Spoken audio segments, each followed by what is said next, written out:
Today is June 8th, 2023. We're here at the Cumberland County Historical Society. My name is Blair Williams, and I'm here with Mr. David Fowler. So thank you so much for coming in today. Fowler. Fowler. Am I getting? All right. Sorry about that. That's all right. Carlisle people have a habit of using Fowler, but there is actually a Fowler family, so besides Fowler, so. Fowler. Yeah. All right. Well, David, I usually like to start these questions by asking, how did your family or you come to reside in Cumberland County? The earliest I have is my relatives came over from Germany, Bavaria, in 1840, and settled in Carlisle, and they were Catholic in Germany, and so that's how they were here originally. And they're back 3 generations from me. That'd be my great-great-great-great-grandfather. Okay. Yeah. And they're starting with them. They're buried in the cemetery behind the Shrine Church. They were the first generation here. Wow. Well, so then you were born and raised in Carlisle? Yes. Okay. And what was growing up in Carlisle like? Whenever you hear about small town America nowadays, that's probably typically what it was like. It was a lot different than now. You know, none of the mobile society that we have now. We walked everywhere.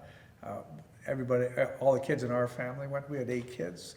They all went to St. Patrick's School, so that was our local school. The stores downtown. There was no shopping centers. Everything was downtown Carlisle, and all the stores were the old-fashioned stores that you think of: Sears, Montgomery Ward's, Schaefer Brothers Auto Parts. No McDonald's, you know, no instant food. No swimming pools, you know, no swim club. So it's a lot simpler things to do back then. Sure. And when were you born? 1949, June 14th. One of the reasons I asked that is I knew in speaking with some of the I guess individuals that were here kind of prior to some of the industry that came in and sort of the influx of Catholic families from like Pittsburgh. Right. There was a relatively small Catholic community in Carlisle at that time. And so I know in some ways there was a little bit of discrimination as well. And I'm just wondering if you experienced any of that. I don't remember any of that. I may have been naive because I was young, but I don't ever remember. I remember playful jokes about Catholics, Okay. All the kids are eating. That's when you had to eat meat on Friday, if you were Catholic. So that was always kind of a joke, with a lot of people. But I don't remember any blatant discrimination being Catholic. Do you think a part of that was because you were a little bit isolated going to St. Pat's instead of the local schools? It could have been, because when I was a kid, they still had segregated public schools in Carlisle. There was a school on Penn Street, I think it was Penn Elementary, the corner of Penn and Pitt Street. There was a school there that was predominantly black children. Yeah. I forget when the integrated schools came about. Yeah. I'm sure that schools were integrated by then, but that's where most of the black kids went to school, so that still existed back then in Carlisle. Well, so what are some of your earliest memories of going to church? And this would have been the Shrine Church. Yeah. I remember Monsignor Schmidt. He was the pastor at St. Patrick's for quite a while. I think from the early 40s up through into the 60s. And he was a native of Harrisburg. He's from the Schmidt's Bakery family. Okay. Schmidt's still down there along 83. So he came from a very affluent family, and was quite wealthy, but he loved being a priest and loved ministering to the people. And I can remember him coming around to school to visit the classes. And whenever we got our report cards at St. Patrick's School, he came to every classroom on report card day and issued all the report cards to each kid, kind of looked them over, before he would give them to each kid. And he had his favorites in the class too, always drew comments, when he came across their report cards. Were there any, But he was also a very strict disciplinarian. Okay. Nowadays, St. Patrick's is a very young parish, and if you go to Mass at St. Patrick's, there's a lot of children there, young children, a lot of, you can hear a lot of children during Mass. Back then, that was not tolerated at all, He more than once made a comment from up on the altar when, children were misbehaving or he saw one, he would point at them, and, but he was a dear man. Was this in the middle of a traditional Latin Mass? Or? Yeah, right, and he would not be, opposed to stopping for a second and even going down there. I remember him going down to a pew at one time and making a comment to somebody. Okay.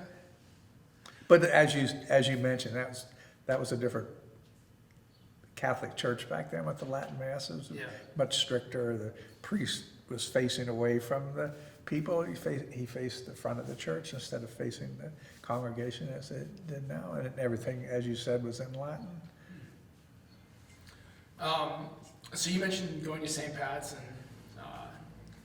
Father Schmidt coming down Yeah. and reviewing report cards. Are there any other individuals that you remember from the school? I can remember, when I started at St. Patrick's School, that would have been, probably about 1955.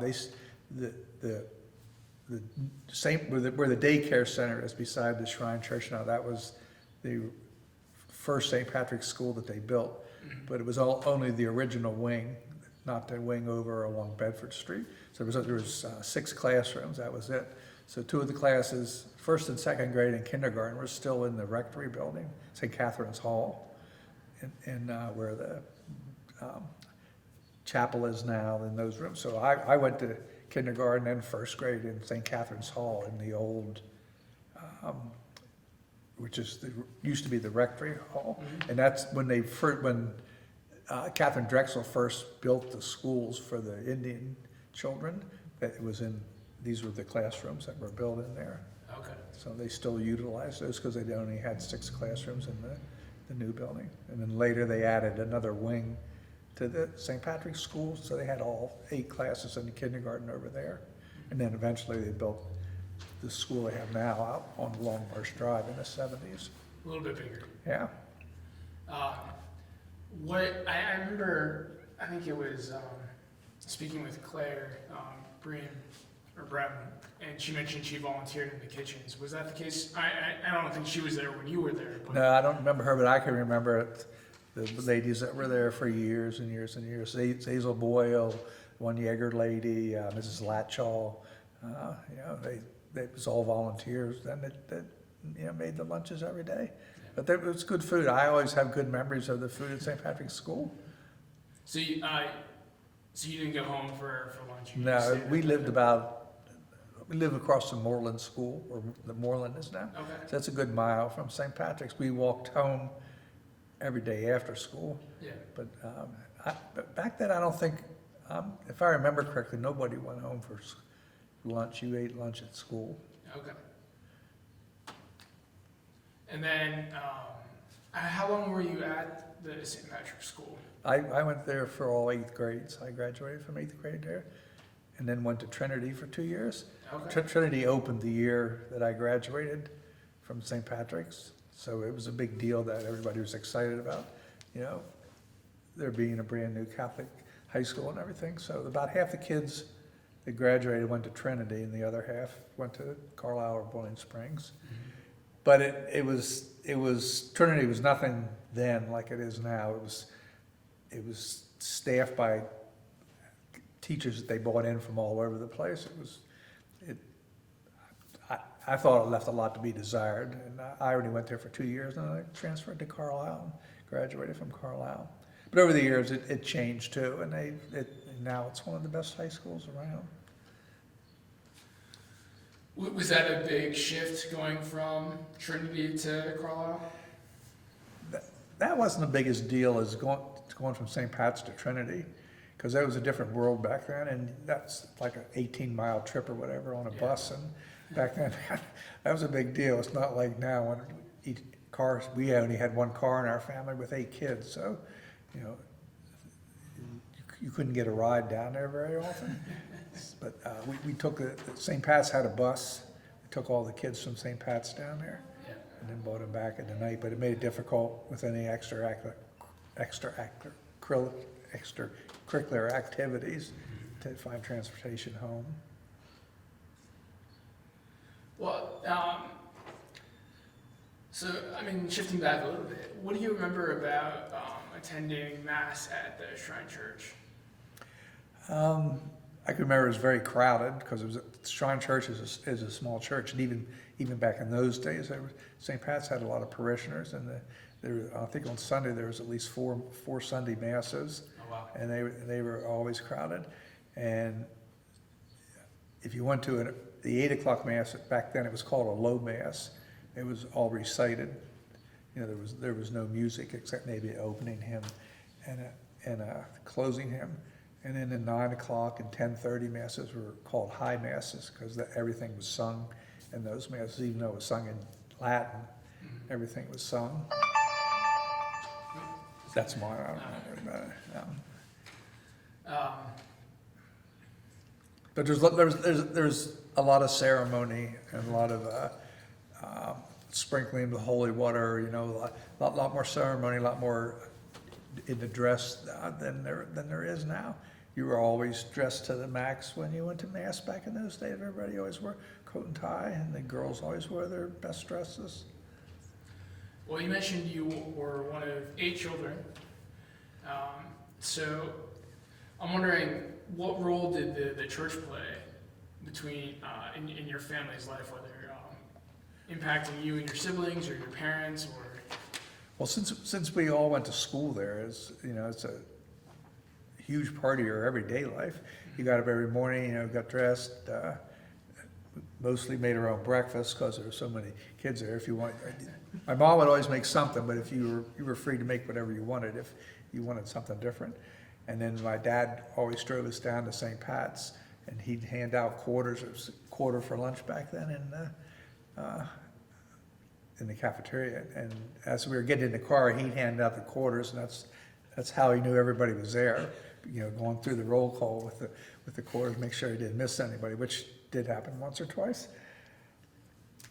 Well, I should ask too, what were your parents' names? George and Elaine Fowler. Yeah, my mom was from Philly, and my dad, grew up in Carlisle. And what did they do for a living? My dad was an attorney, and you mentioned about industry in Carlisle. He worked for Carlisle Tire and Rubber. That's my first memories of him as far as work. His office was actually at Carlisle Tire and Rubber. He was their company attorney for a number of years, so he did private work too, but his office was at Carlisle Tire and Rubber. He thus knew, all the tire and rubber hierarchy. And my first memories of my parents' friends were a lot of old Carlisle Tire and Rubber people back when the whole plant was out here on North College Street. They made bicycle tires and tubes and car tubes, and that was pretty much there. So they knew the Worrells then?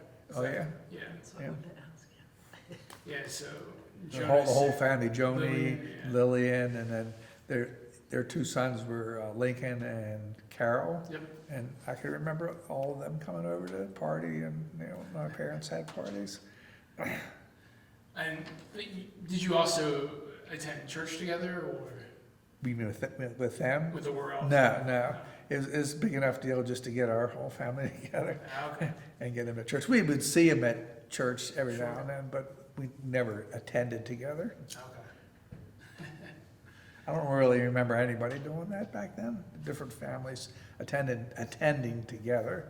It's Okay. kind of a social thing, when Mass was over, to meet with everybody and chat and everything, but you certainly went individually. Plus, my mom was a big helper of people, and we were always picking up somebody that didn't have a car and stuffing them in the car too, and taking them and dropping them off after Mass, or just maybe they needed a ride home and taking them home after Mass. Okay.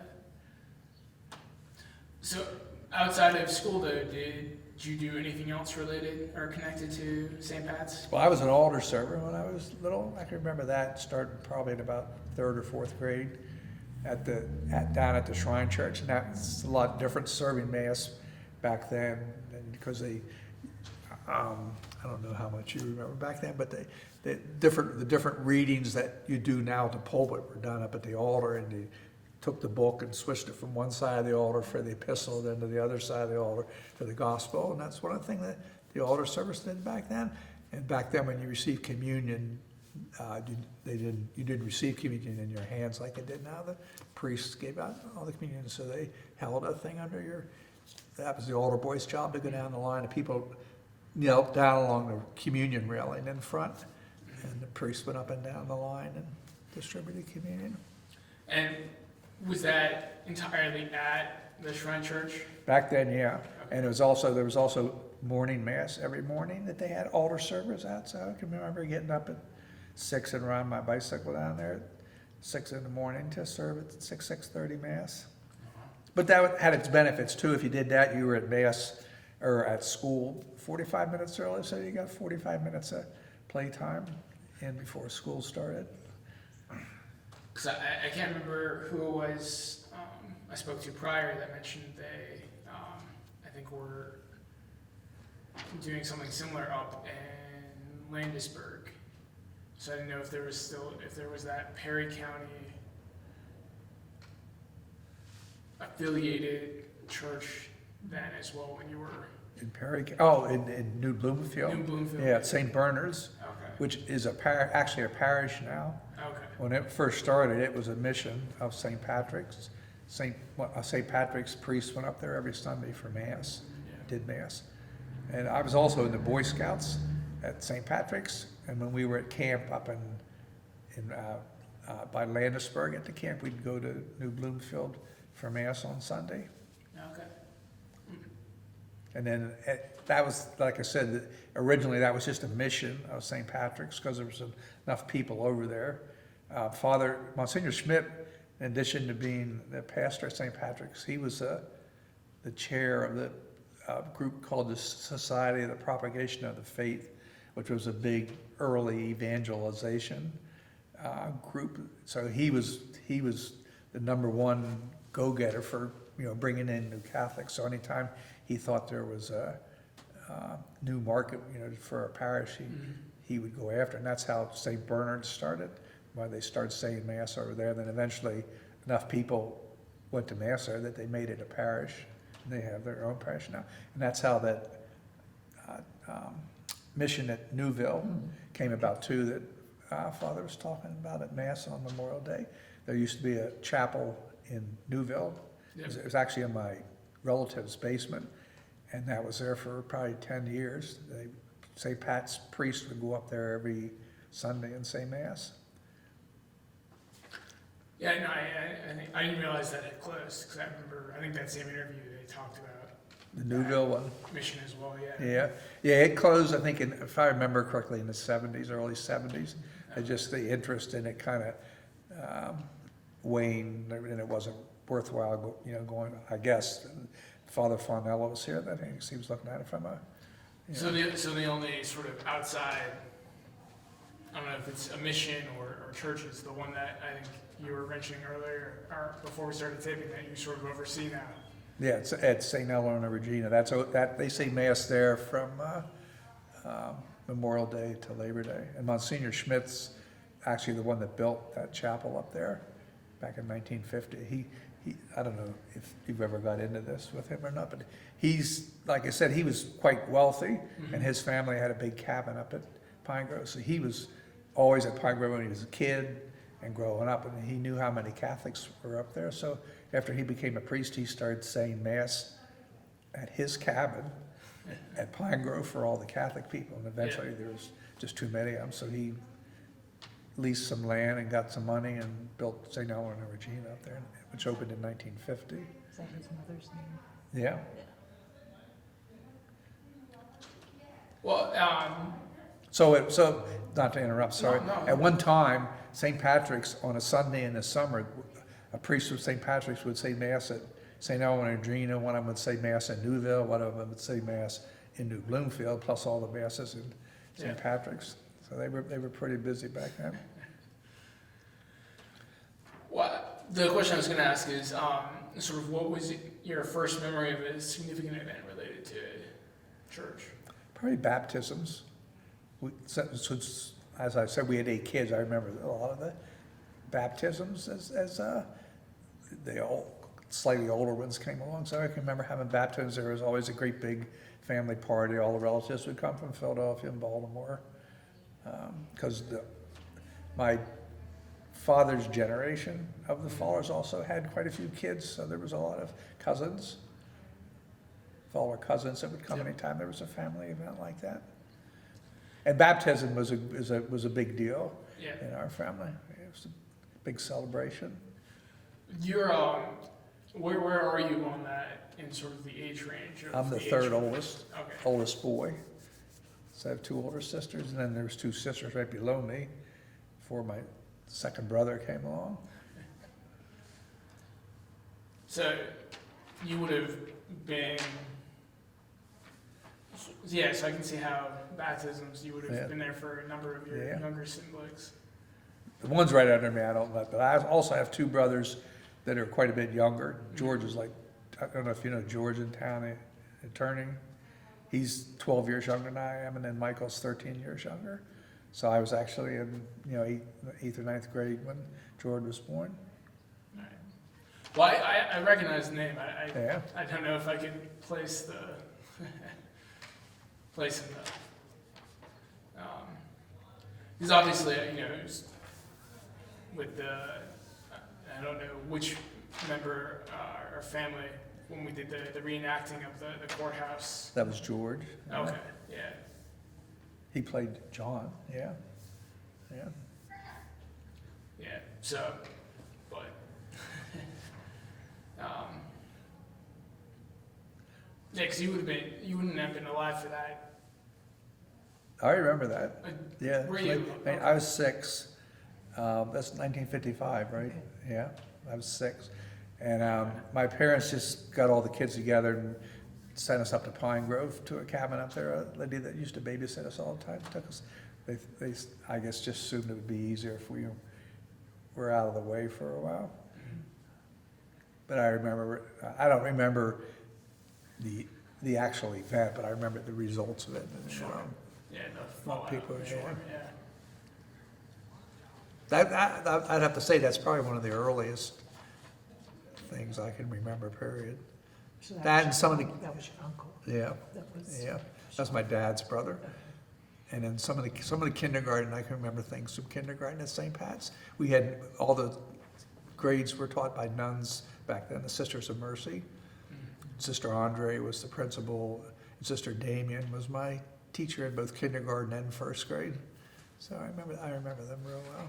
I think I'm getting my dates confused with the demolition of the market house, which John would have been. I think he was heavily involved in trying to save. So you would have been too young to remember that. I don't really. I remember hearing about it, but when I was older, but I don't remember that happening. Well, you mentioned Father Schmidt. Are there any other pastors that you remember?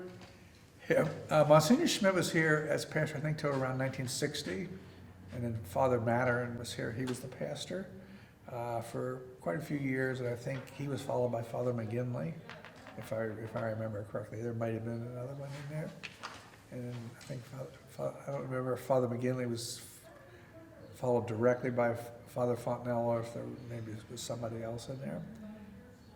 But Father Maturin was a close copy of Monsignor Schmidt, older, very, very likable, but very stern,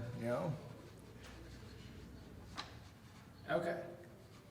Monsignor Schmidt was a real character. I don't know if you gathered any of this from what the other people said. He was a real character. He could be very funny at times, and he was a Monsignor, so he wore the vestments that had red underneath him, kind of like a bishop. And he was pretty regal, carried himself very well. Well, you kind of got that impression from your story about him walking to the classroom to review and hand out report cards. Yeah, he was quite a character. And I think after he retired, he lived across the street from the Shrine Church in the Jaeger's house. The people lived directly across the street were Catholic, and the one, Mary Jaeger, watched over the Shrine Church. I think she was the caretaker of it for years and years and years. And I think Father Monsignor Schmidt retired to their house for a number of years after he retired from practice. And then the other name that I think comes up a lot when we talk about people who oversaw St. Pat's is Fontanella. Yeah. Do you have any memories of him, or? He was very well liked. He was very frugal. He was always concerned about St. Pat's, financial well-being. He took it upon himself to know everybody as well as he could. He was very well liked, very, very good leader. The next question I have is if you have any memories of serving in ministries or committees or helping with CCD. I was a second grade CCD teacher for about 20 years, probably my daughter was born in 1980, so it was right after she was born, 80s and 90s.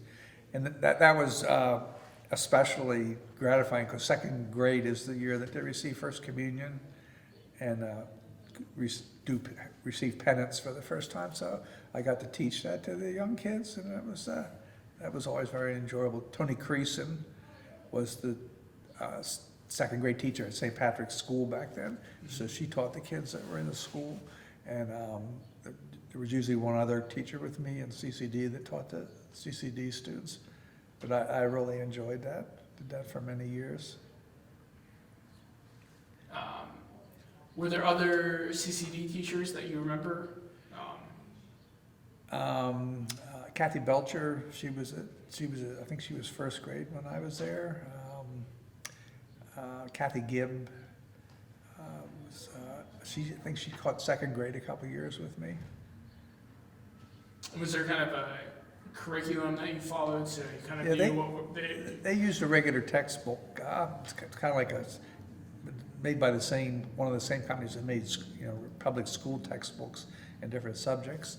So they had a regular textbook that you used for second grade that taught the reconciliation and taught First Communion. And after you taught a couple of years, you got to know it pretty well, so you could improvise a lot on your own too, to add to it instead of just standing up there and lecturing to the kids. We did a lot of different things that were really enjoyable. And then at the end of the year in April was when the kids would actually receive reconciliation for the first time. The kids were always terrified of that, to have to go in and talk to the priest and tell them what they did wrong for the first time. But once they did it, they'd always come out of there smiling and happy. So it was a great experience. And then First Communion would be a week or two after that. So obviously you've been connected with St. Pat's for quite a while. Yeah. I'm wondering if there are any sort of events or church issues that you remember in your time. Well, back when I was young, the St. Pat's always had a huge festival every year. I mean, I think most churches back then. It was a big fundraiser, and I can remember doing that when I was a kid. Going participate in all the games and always have a big dinner, maybe barbecue chicken or something. And then over the years, the parish just got away from that. I don't know if it's because of not having enough people to help or whatever. But that was always a big deal back when I was young. I know some people that we've talked to have mentioned that they kind of felt like there was after that festival was canceled, there became a sort of disconnect between the church and the community, because that was one way that the church really was a part of the community. Yeah. Because it wasn't just for parishioners. Right. Yeah, that was always that was always something you always looked forward to every year. The festival weekend.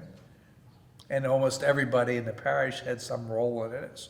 It's also as far as helping, whether you help with food or ran a game stand or just help park the people. but that was a big deal. And all the people that lived down there near the Shrine Church, that they always look forward to that every year too. They'd always come and enjoy the fun with everybody. Was that just on the sort of that East Pomfret block, or was it?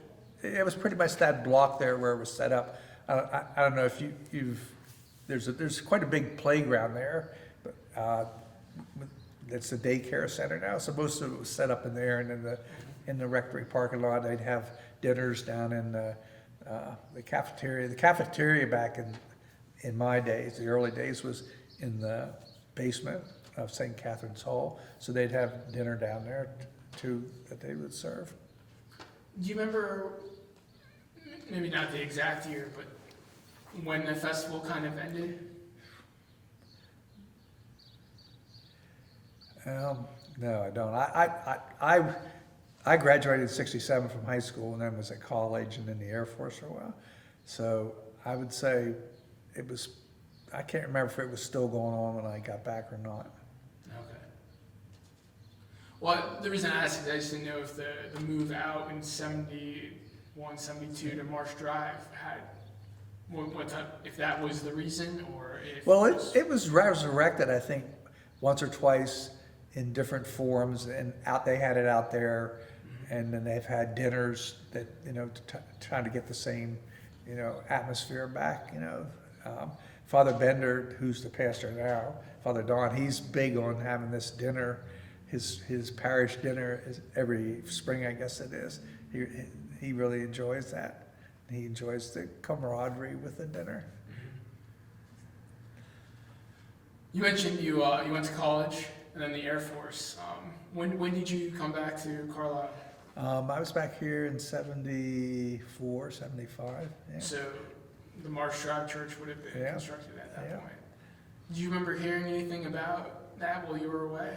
My mom would send me, updates on it every now and then, or send a bulletin, mail the bulletin, and it would have updates on it and what they're doing and everything. She didn't make any comment about whether she was for or against? My mom was always for progression. I think she enjoyed the fact that there was a new church, and the Vatican II, the church was in, or the mass was in English now and everything. So I can remember some of my relatives were very staunch, including my sister, oldest sister, staunch conservative Catholics. They still wanted Latin mass and Listening to it on the radio? yeah. So.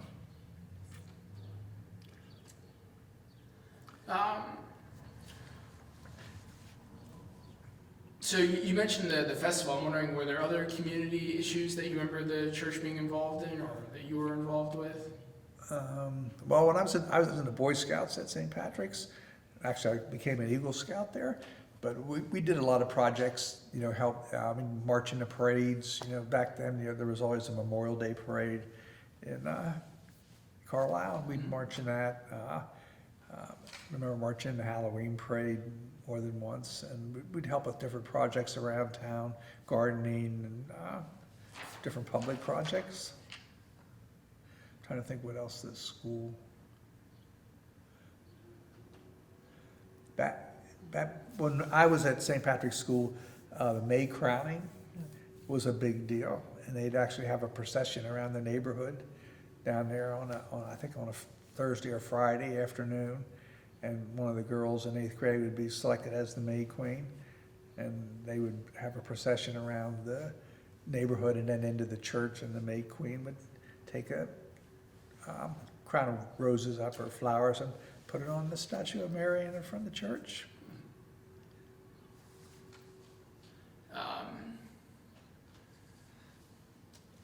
While you were away at college and the Air Force, did you sort of also maintain regular church service? Yeah, I always tried to, wherever I was. I always tried to go to Mass every Sunday. Sometimes it wouldn't, depending on what the Air Force had you doing on a particular day. But I always tried to go to Mass every Sunday. Wasn't involved with too much with the church when I was away. I don't know if it's because you changed so many different times. Mm-hmm. It was more after I got back to St. Pat's that enjoyed working with them.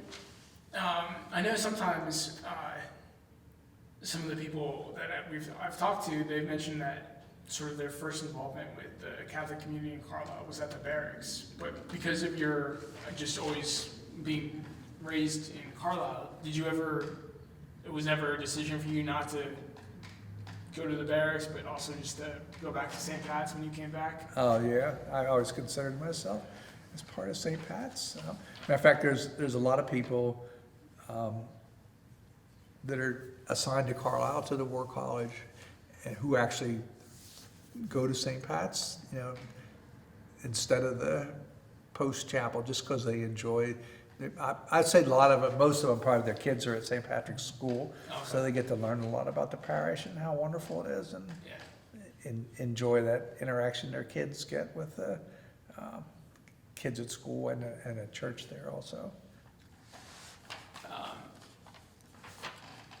A couple more questions, but what made you come back to Carlisle? I think this small town, the appeal of it, to me, Carlisle has such a wonderful combination of, you can walk 5 minutes and you're downtown, but it's, within an hour of Harrisburg, Philadelphia, Baltimore. It has the best of everything.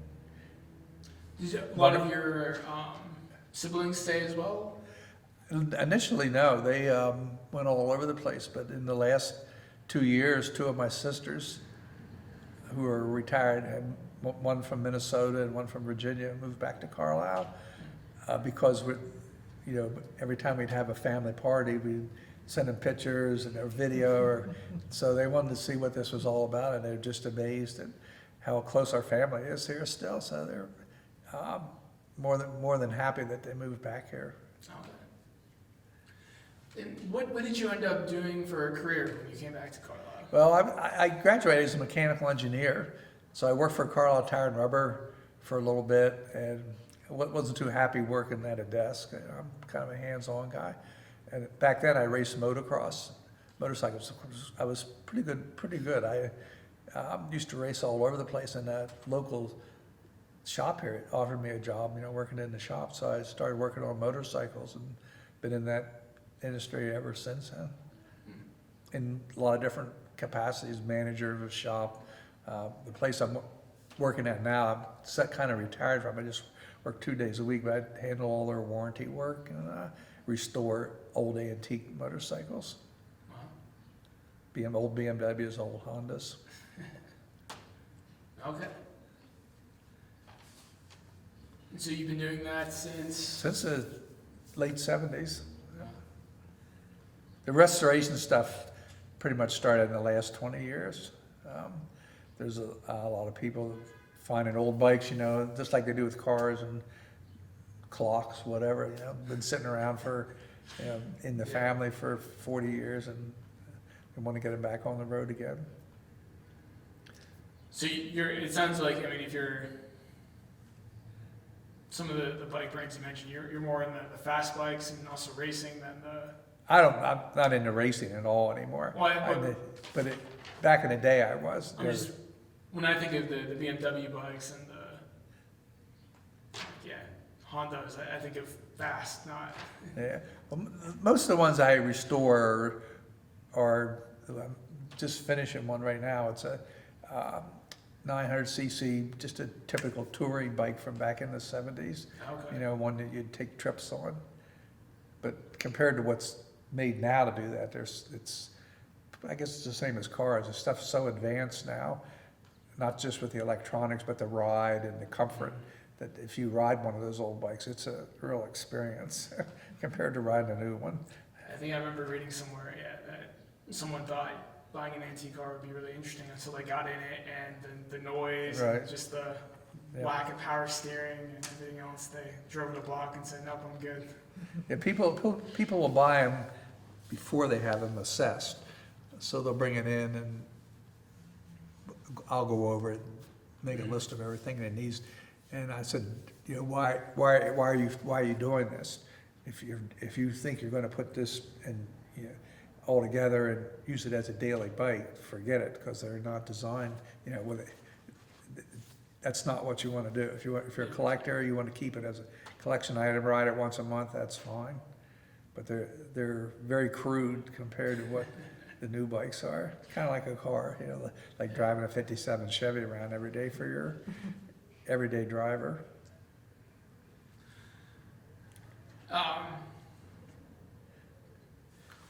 So you mentioned that when you were growing up, Carlisle was a little bit different than it is today. And I'm wondering if you could just talk about sort of how Carlisle has changed over the years. Well, I guess it was in the 60s or 70s, everything was going to be in the malls, you know? All the stores were going to leave downtown Carlisle. They had to, there was a mall out where Walmart is now, and there was a mall down at Albion Point. And that's where almost all the stores, there was very few stores left in downtown Carlisle. And the Downtown Association and the Chamber have done a really good job, I think, of, you know, trying to get businesses back down to Carlisle, especially restaurants. There's a lot of good restaurants in downtown Carlisle. But the retail shift has definitely shifted out of the, you know, downtown. I guess every town is dealing with that. Yeah. Well, shifting back a little bit to St. Pat's, how did the pandemic impact you in sort of, I guess, worshiping at, Yeah. or now worshiping at? Well, see, I remember it was real sudden. We were still going to daily mass almost every day, and then one day they announced they couldn't do mass. They couldn't say mass live anymore, so they offered mass every morning on line on the computer. It was streamed from a chapel they have in the rectory building, and for a good year, that's where Sunday mass was. Also, they all originated from there. So for a good year, you know, you didn't attend mass except online. That was quite different. And my son had just finished one job, so he was kind of caught here at Carlisle when they first shut down. So he was here with me all that time during, and he's very devout too. And it was quite a change in your life, not being able to go to mass every Sunday. It's really different sitting there on the couch, you know, watching it online. So it was a big. It was when they went back to live mass. That was really rewarding. Yeah, I know a few people have mentioned that it really, you know, it was really difficult. Yeah. I guess whether the lack of communal experience or the not being able to, just experience it in person. It really struggled. And Father Don had just come here, you know, when that happened. So he was really put behind the curve too, you know, as far as serving everybody. Mm-hmm. And I used to, when that started, I was taking communion to Cumberland Crossings every week for people that are in there. Mm-hmm. Probably 6 or 7 of them, and they canceled all that, so we couldn't do that anymore. And that went on for a whole year, and it was really disappointing because every now and then you'd hear that one of these people that you took communion to passed away there, and you hadn't seen them for 6 or 8 months. So that was disappointing. Now, was it the sort of the reopening that made you get involved with the Pine Grove Chapel? No, I've actually been. My mother-in-law was the one that took care of the place long ago, 20 or 30 years ago, and she asked me, "Hey, would you like to be one of the people that open it up every Sunday?" I said, "Sure." So I started doing that probably 25 years ago, and have done it regularly every summer since then.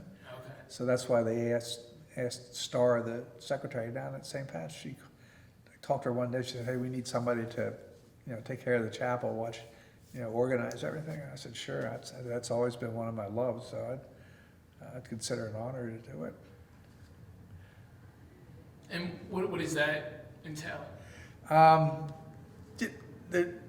Because it's shut down all winter, we actually take all the stuff out of there that's of any value, take it back to St. Pat's. So that all has to be taken back up there and set up and make sure that there's some people, make sure there's going to be a person, whether it's me or somebody else, Yeah. there every Sunday to open the place up an hour early.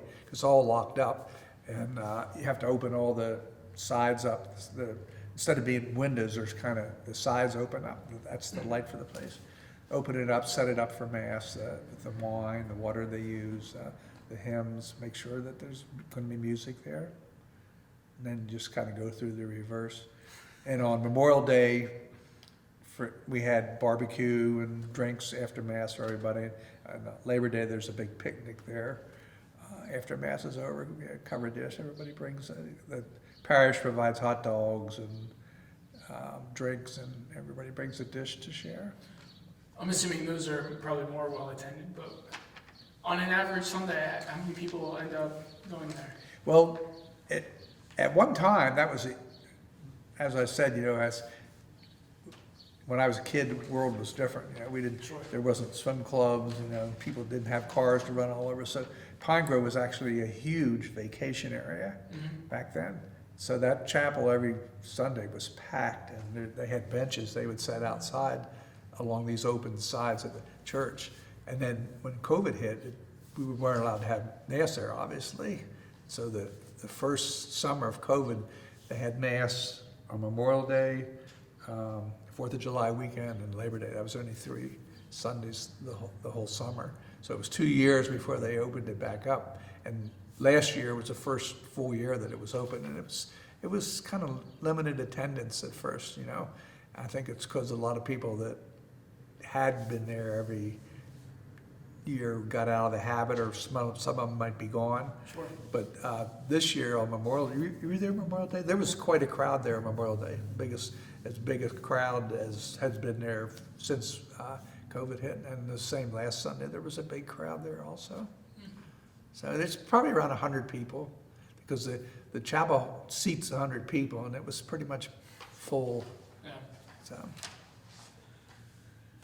Well, the last couple questions I have before my final question, if everything goes to plan, is do you recall a time when faith played a particularly important role in your life? When what? When your faith played a particularly important role in your life? I'd say my whole adult life. I suffer from a pretty debilitating anxiety problem, and at times it's been really, really a struggle. And my faith has always helped me through that by praying and just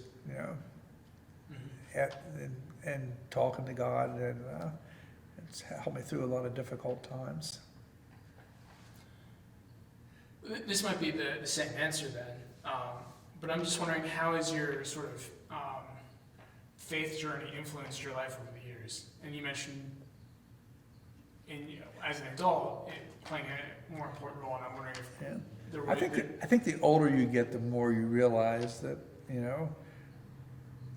you realize your mortality, and that, someday it's going to end, and there's something beyond that, and you need to be prepared for that. So you kind of set your life up with attending mass and talking to God and praying, preparing for that time when you're not going to be mortal anymore. You tend to, I think in your middle years when you're carefree and 30, and you tend to forget that a lot of times. I know my sons do, and I think, but as you get older, I think I do anyway, that becomes a primary factor in your life. Well, the final question I have, it's the same for every interview, is there any question I should have asked, or anything that you want to mention before we end? I think you covered exactly what I thought would probably be asked. I tried to give you a good as representation of what I remember. You think you remember a lot, and then sometimes when you specifically try to remember, things escape you. But it was a great childhood, growing up in St. Patrick's. Yeah, well, thank you so much, David, for coming out to the Historical Society today and for talking with me. I really appreciate it. Okay. I have one. Oh, Debbie has a question. Yeah. All right. I have, Sorry. You had mentioned to me, I can't remember what year, maybe before COVID, that there was a member of your family being baptized, and you said how many Oh, okay. generations? Yeah, I have three grandsons. The first one was baptized up in New York City, I remember that. But my second one, my daughter wanted to have him baptized here in the Shrine Church because she was baptized in the Shrine Church. And he is the 5th generation of the Fowler family that was baptized in the Shrine Church. So that was a big deal to us. Yeah. I think that was before COVID. Yeah, that was before COVID, because he is, I think, 4 now, 4 and a half. Yeah, we would go to daily mass and then come. Yeah. And that's when Father Josh was here. Yes. And Father Josh, I don't know if you do him and all, he was very conservative, very kind of old-fashioned, and Megan was talking to him one day about baptism, and there's different rites of baptism, that you can receive, and they did some old-fashioned Latin rite at the Shrine Church. My daughter Megan is 40, and she's very 42. She's very old-fashioned Catholic sometimes, with the hymns and the dress of the priest and the Latin part of the Mass. So she enjoys that, and that meant a lot to her to have the old rite of baptism for her son. She takes after your sister then. Yeah. And he was young, Father Josh. And he Pardon was me? young, Father Josh. Yeah. And he kind of had beard. Yeah, he was. Yeah, like yeah. kind of a. Yeah, if you look at him, you think he's Russian Orthodox or Yes. something along those lines.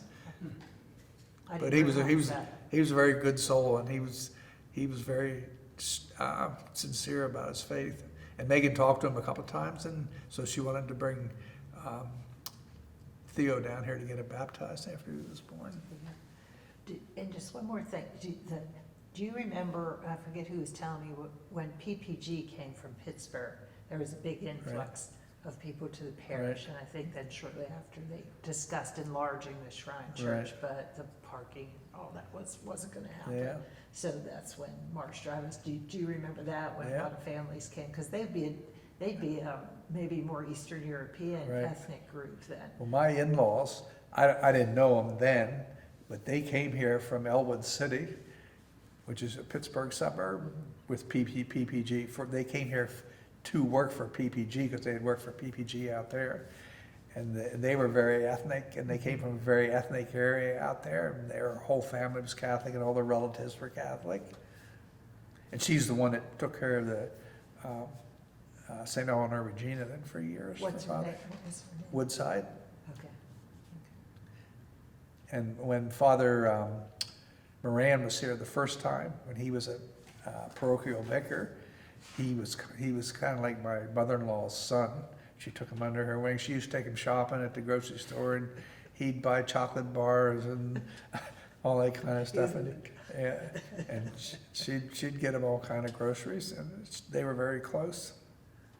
Okay, I was curious about that, because that whole different group of people, Yeah. Catholics, of a different ethnic group came down with the Pittsburgh group. One thing I remember when I was little, there was a lot of big Catholic families at St. Patrick's, with 6 or 8 kids. Mhm. I can think of 6 or 8 of them, the kids all went to St. Patrick's school, and we'd party, my parents and them would party together when they had parties. They'd always be at the parish festival when the parish had a festival, but a lot of big Catholic families, Buckleys, Dede's, Rahalis. Back when I was a kid, Buckley Motors was the Ford dealer, and that was Dan Buckley. Yeah, you don't realize in the community, the Catholic families that play a large role Yeah. in the community Yep. here. Yeah, it's a large parish now, very large. Yeah. Well, yeah, thank you so much, Dave, for coming in today. My pleasure, my pleasure.